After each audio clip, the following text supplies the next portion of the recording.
Некоторые моменты в жизни наступают неожиданно. Они врываются в нашу повседневную жизнь и меняют все, что, как нам казалось, мы знали о мире. Для парамедиков службы неотложной помощи Пайн-Вэлли этот момент наступил осенним утром, когда они обнаружили, что иногда даже самые дикие создания точно знают, когда следует нарушить законы природы. Колеса машины скорой помощи мерно тарахтели по горной дороге, пока Сара в очередной раз проверяла данные диспетчерской службы. Это был простой звонок. Миссис Питерсон упала у себя на кухне, и ей понадобилась помощь, чтобы подняться. Ничего срочного, ничего такого, с чем они не справлялись бы уже 100 раз. Майк не сводил глаз с извилистой дороги впереди, осторожно преодолевая крутые повороты, которые местные жители знали слишком хорошо.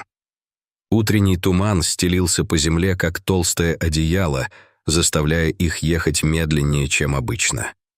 Их фары прорезали густой туман, создавая видимость дороги впереди, напоминающую туннель. Лес обступал их с обеих сторон. Вековые сосны стояли на страже, словно безмолвные часовые в лучах раннего утра. Первый намек на то, что что-то не так, появился, когда в лучах их фар промелькнула тень. Нога Майка инстинктивно потянулась к педали тормоза, но ничто не могло подготовить их к тому, что появилось из тумана. Прямо посреди дороги стоял один из самых крупных черных медведей, которых они когда-либо видели. Рука Сары немедленно потянулась к рации, готовая сообщить об опасности для дикой природы. Но что-то остановило ее. Медведь вел себя неправильно. Любой другой медведь бросился бы на утек при виде приближающегося автомобиля, скрывшись в безопасности леса. Но этот стоял на своем. Его массивная фигура полностью преграждала им путь. Пальцы Майка крепче сжали руль. «Что-то не так», — прошептал он, выражая то, что они оба чувствовали. Медведь раскачивался взад-вперед, его голова двигалась почти по-человечески, выражая страдания. Сара проработала парамедиком в этих горах 15 лет. Она и раньше видела медведей. Они все видели. Но такого никогда. Ни один из них, казалось, не пытался с кем-то общаться. Ни один из них не смотрел на машину скорой помощи с выражением, которое можно было бы охарактеризовать только как узнавание.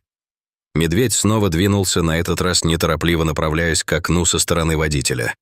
Движения существа были осторожными, почти нежными, несмотря на его огромные размеры. Это не было агрессией. Это не было проявлением территориальной принадлежности. В любом случае, это было нечто совершенно иное, что вскоре заставило их усомниться во всем, что, как им казалось, они знали о барьере между диким и человеческим мирами. То, что произошло дальше, навсегда изменило их жизни. Огромный медведь прижал лапу к стеклу машины скорой помощи, оставив четкий след на утреннем стекле. Шагов от машины скорой помощи затем возвращались, каждый раз оглядываясь на них с тревожным пониманием в глазах. «Это ненормально», — прошептала Сара. Ее голос был едва слышен из-за их бешено колотящихся сердец. На каждом тренинге по дикой природе, который они посещали, подчеркивалось одно и то же. Медведи избегают контактов с людьми, если им не угрожают или они не голодны. Но этот медведь не проявлял ни того, ни другого. Вместо этого его поведение напоминало то, что они видели бесчисленное количество раз до этого. Когда люди отчаянно пытались позвать на помощь, следующие действия медведя устранили все сомнения в его намерениях. Он подошел к передней части машины скорой помощи, встал на задние лапы и положил обе лапы на капот. Затем транспортное средство просело под его весом, демонстрируя зрелище, которое бросало вызов всему, что они знали о диких животных. Он опустился и сделал несколько осторожных шагов в сторону леса, прежде чем повернуться и посмотреть на них. Когда ни один из медиков не пошевелился, медведь вернулся и повторил свои действия. С каждым разом, когда он направлялся к лесу, его движения становились все более настойчивыми. Он делал несколько шагов, оглядывался назад, а затем возвращался, когда они не следовали за ним. Схему было невозможно не заметить. Он хотел, чтобы они следовали за ним. Рука Майка зависла над рацией. Такая ситуация требовала поддержки от службы контроля за животными, возможно, даже от Департамента охраны дикой природы. Но Сара остановила его, мягко коснувшись его руки. 20 лет, проведенных в этих горах, научили ее доверять своим инстинктам, и сейчас все инстинкты кричали, что здесь все по-другому. Поведение медведя становилось все более настойчивым. Он расхаживал взад-вперед между машиной скорой помощи и опушкой леса. Его движения становились все более возбужденными. Каждый раз, когда он возвращался к машине скорой помощи, в его глазах, казалось, было больше тревоги, больше отчаяния. Время от времени он издавал тихие хрюкающие звуки, так не похожие на угрожающее рычание, о котором их предупреждали на курсах по безопасности дикой природы. В этом горном тумане время, казалось, остановилось, пока человек и животное смотрели друг на друга сквозь стекло. Грудь медведя тяжело вздымалась, и от его дыхания в прохладном утреннем воздухе появлялись облачка. Его темная шерсть местами была спутана, и теперь, приглядевшись, они увидели в его позе и движениях признаки беспокойства. Что-то заставляло это существо нарушать все законы природы, искать тех самых людей, которых ему следовало избегать. Что-то было не так, ужасно не так. Такое зло, которое заставило бы дикое животное преодолеть свои глубочайшие инстинкты и обратиться за помощью именно к машине скорой помощи. Сара потянулась к своей медицинской сумке на заднем сиденье, лихорадочно перебирая в уме возможные варианты. За все годы службы ей приходилось лечить людей, собак и даже лошадь. Но медведя? Абсурдность ситуации не ускользнула от нее. И все же было что-то в этих глазах, что-то, что прямо говорило о клятве ее фельдшера помогать тем, кто в этом нуждается. Медведица предприняла последнюю отчаянную попытку заговорить. Он снова встал, теперь был виден его полный рост, и издал звук, который не был ни рычанием, ни ревом.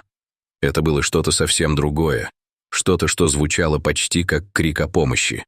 Затем он повернулся и сделал несколько решительных шагов в сторону леса, остановившись, чтобы еще раз оглянуться, безошибочно давая понять «следуй за мной». Это решение противоречило всему, чему их учили, всем правилам, всем рекомендациям по технике безопасности, которые запрещали следовать за диким животным в лес. Но когда Сара схватила свою медицинскую сумку, а Майк — переносной набор для оказания неотложной помощи, они оба поняли, что у них нет выбора. Что-то тянуло их вперед, что-то более сильное, чем страх. Медведь шел ровным шагом, всегда оставаясь достаточно далеко впереди, чтобы его можно было разглядеть сквозь утренний туман. Его массивная фигура с удивительной грацией двигалась между деревьями, постоянно оглядываясь, чтобы убедиться, что они все еще следуют за ним. Сара посмотрела на часы. До леса оставалось 5 минут. Они должны были вызвать по радио подкрепление.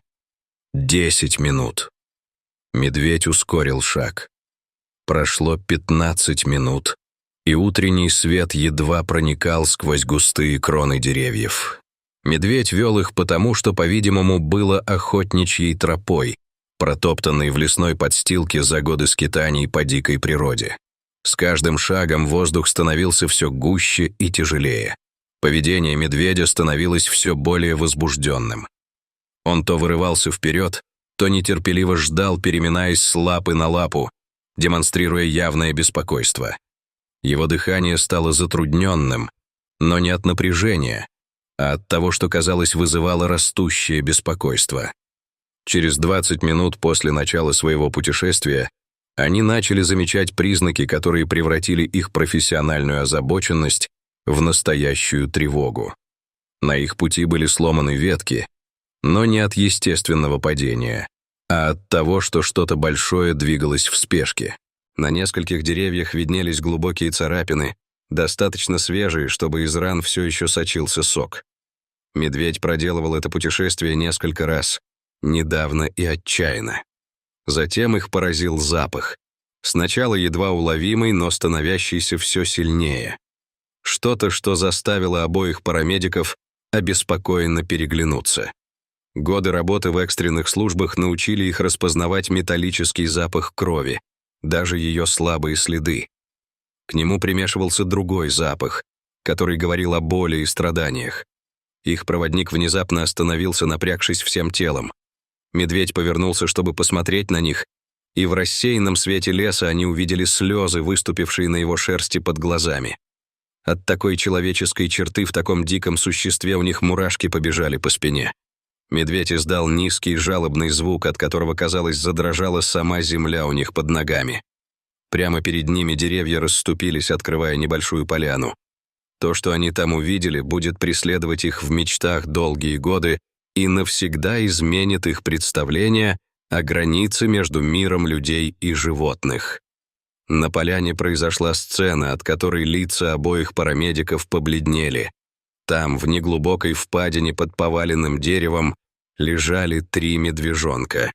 2 из них были неподвижны, их маленькие тельца уже были мертвы, но 3-й едва дышал, его крошечная грудка поднималась и опускалась в слабом неровном дыхании. Земля вокруг них потемнела от крови, а разбросанные пустые обертки от еды рассказывали ужасную историю. У Сары подкосились колени, когда она осознала реальность ситуации.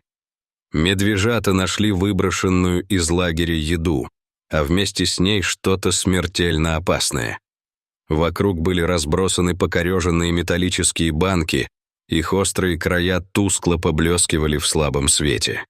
Одна из банок была вскрыта, и ее зазубренные металлические края были покрыты запекшейся кровью. Медвежата сильно порезались, пытаясь добраться до еды, и, судя по всему, что-то в этой еде было отравлено. Медведица, которая привела их сюда, подошла к своим медвежатам с такой нежной заботой, что у обоих медиков что-то сломалось внутри. Она прижалась носом к выжившему детенышу, а затем посмотрела на них глазами, в которых была такая глубокая боль, на которую не было способно ни одно дикое животное. В этот момент они осознали всю тяжесть того, чему стали свидетелями. Мать, наблюдавшая, как один за другим умирают ее дети, каким-то образом поняла, что люди в большом белом автомобиле с мигалками — те, кто может помочь. Руки Майка дрожали, когда он открывал аптечку. Выживший детеныш был маленьким, вероятно, ему было не больше нескольких месяцев. Его дыхание было поверхностным, десны бледными, что свидетельствовало о сильной кровопотере. Пена, смешанная с кровью вокруг его пасти, указывала на возможное отравление. Что было еще более шокирующим, так это то, что медведица отошла в сторону, давая им возможность поработать, как будто она понимала их цель. Тренировка парамедиков помогла справиться с шоком. Сара быстро оценила состояние детеныша, пока Майк готовил средства первой необходимости. У детеныша были глубокие рваные раны на лапах и во рту от острого металла, но реальной опасностью было отравление. Пустые контейнеры из-под антифриза валялись среди мусора, и их сладко пахнущая жидкость была смертельной ловушкой для любого животного, которое их обнаруживало. Медведица следила за каждым их движением, и в ее глазах светился почти сверхъестественный разум. Она издавала тихие скулящие звуки, по очереди касаясь носом каждого из своих мертвых медвежат. Затем оглянулась на медиков с таким неподдельным горем, что у них обоих перехватило дыхание. Они были свидетелями не просто животного инстинкта. Это была отчаянная любовь матери. Любовь настолько сильная, что заставила ее нарушить все законы природы и обратиться за помощью к тому самому виду, который стал причиной этой трагедии. Руки Сары дрожали, когда она проверяла жизненные показатели выжившего медвежонка. Его пульс был слабым и неровным, а маленькое тельце холодело с каждой минутой. Выбор матери-медведицы внезапно стал совершенно ясен. Она наблюдала, как ее медвежата заболевали один за другим, и была бессильна им помочь. Она видела в городе белые машины с мигалками и каким-то образом поняла, что они означают помощь. В отчаянии она сделала невозможное. Она искала людей, доверяла им, привела их сюда, и все это в последней отчаянной попытке спасти своего единственного выжившего ребенка. Серьезность момента поразила их обоих. Это был не просто экстренный вызов. Это была не просто очередная спасательная операция. Это был момент, когда граница между миром людей и животных полностью стерлась, оставив только всеобщее понимание материнской любви и отчаянную необходимость спасти ребенка. Медведица-мать стояла на страже. Ее массивная фигура одновременно защищала и умоляла, пока парамедики боролись за спасение ее последнего выжившего детеныша. Время, казалось, остановилось на этой маленькой поляне. Туман окутал их, словно защитный кокон. Единственными звуками были прерывистое дыхание умирающего детеныша, тихие всхлипы его матери и торопливые движения работающих парамедиков. Они знали, что должны действовать быстро. Детеныш быстро угасал, и они понятия не имели, сколько времени прошло с начала отравления. Руки Сары метались по аптечке, доставая все необходимое с привычной скоростью. Теперь на счету была каждая секунда. Из-за отравления антифризом органы медвежонка отказывали в работе, а потеря крови из-за порезов делала ситуацию еще более опасной. Им нужно было действовать быстро, но в то же время быть осторожными. Одно неверное движение могло напугать медведицу, чье доверие к ним висело на волоске. Майк вызвал по рации подкрепление. Его голос звучал ровно, несмотря на ситуацию. Он позвонил в службу охраны дикой природы, ветеринару, всем, кто мог помочь. Но они находились по меньшей мере в 30 минутах езды от ближайшей больницы. У медвежонка оставалось не так уж много времени. Им придется сделать все, что в их силах, с тем, что у них есть. Сара начала вводить капельницу, чего она никогда бы не подумала сделать медвежонку. Медведица внимательно наблюдала, ее темные глаза следили за каждым движением. Когда детеныш заскулил, почувствовав укол иглы, она издала тихий горловой звук, но не пошевелилась. Как будто она поняла, что они пытаются помочь, хотя процесс причинял боль. Майк следил за дыханием детеныша, пока Сара вводила в него жидкости и лекарства. Утренний туман начал рассеиваться, и сквозь деревья пробились солнечные лучи, освещая их отчаянную работу. Медведица по-прежнему находилась поблизости, то наблюдая за ними, то нежно прижимаясь носом к своим мертвым медвежатам. Самый сложный момент наступил, когда у медвежат начались судороги. Сара и Майк обменялись встревоженными взглядами. Им нужно было действовать быстро, но неправильное обращение могло привести к летальному исходу. Сара приняла решение за долю секунды, скорректировав дозу лекарства, мысленно молясь о том, чтобы она сделала правильный выбор. Медведица почувствовала их растущую настойчивость и придвинулась ближе. Ее массивная фигура отбрасывала тень на них, пока они боролись за спасение ее ребенка. Пока они работали, минуты тянулись как часы, и каждое мгновение было битвой со временем и самой природой. Жизнь медвежонка висела на волоске. Его судьба находилась в руках двух людей, которые и представить себе не могли, что будут пытаться спасти медвежонка посреди леса, в то время как его мать наблюдала за происходящим с умом, который не поддавался объяснению. Первые признаки надежды появились, когда солнце поднялось над поляной. Дыхание детеныша выровнялось, его крошечное тельце начало бороться с ядом, от которого погибли его братья и сестры. Когда команда спасателей наконец прибыла на место, они обнаружили нечто беспрецедентное. 2 парамедика и медведица-самка работают вместе, чтобы спасти жизнь, нарушая при этом все законы природы. Сара и Майк отступили на шаг, их униформа была перепачкана грязью и кровью медвежат, когда ветеринары приступили к работе. Медведица оставалась спокойной, каким-то образом понимая, что эта новая группа людей тоже здесь, чтобы помочь. Ее доверие, рожденное отчаянной нуждой, никогда не ослабевало. Несколько часов спустя, когда спасательная команда осторожно доставляла выжившего медвежонка для дальнейшего лечения, медведица сделала то, что запомнилось обоим парамедикам навсегда. Мероприятие изменило не только правила поведения, Оно привело к разработке новых учебных программ для сотрудников служб экстренного реагирования, в которых основное внимание уделялось встречам с дикой природой и сложным взаимоотношениям между человеком и миром природы. Была очищена поляна, вывезен опасный мусор и приняты новые меры по защите дикой природы и мест их обитания. Но самая большая перемена произошла в сердцах тех, кто был там в тот день.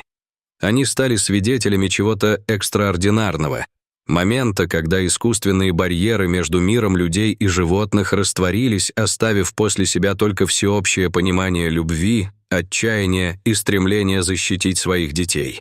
На той лесной поляне они узнали, что иногда самые дикие существа точно знают, когда им можно доверять, и что чудеса могут случиться, если мы будем достаточно смелы, чтобы ответить им тем же.